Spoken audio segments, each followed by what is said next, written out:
relate to this book in many ways. For the better part of my life, I got in my own way of fulfilling my full potential, through the use of, for a long time I used a lot of marijuana, weed, so to speak, and messed around with a lot of women. And so through women and weed, if you will, I held myself back from reaching my full potential, reaching a potential that I knew I had. Even since I was 17, I knew that I was gifted. And as I learned more about spirituality and about what God wanted from me in order to fulfill what He wanted to do through me, I really understood that I had a specific purpose in mind. And so I got to know myself.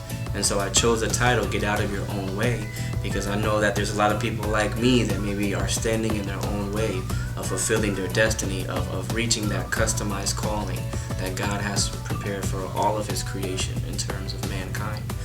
Purpose greater than self, because in a sense that calling, that purpose is greater than ourselves. It's a work that we're here to do that is in a sense not for any self-gratification, but to play a bigger part, a bigger role, to in a sense aid in the advancement of mankind.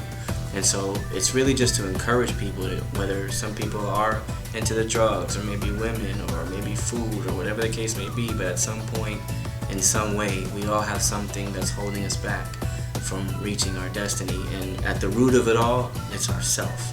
And that's why I put in the book, the tallest mountain that we'll ever climb is the mountain of self. So hopefully this encourages people to get out of their own way and actually fulfill the plan that they were created for.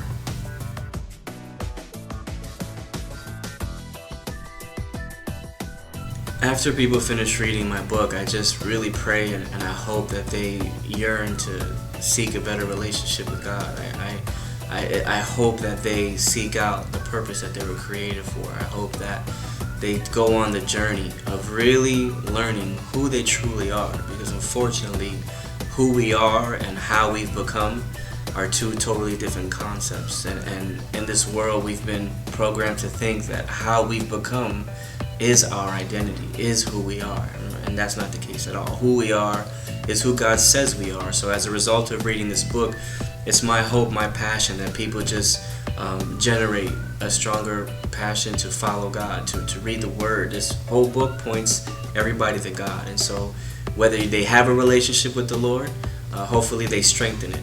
If they don't have a relationship with the Lord, well, hopefully after reading this book, they're encouraged to go on that journey and find out what His perfect plan is for them. Why are they here? Why were they created?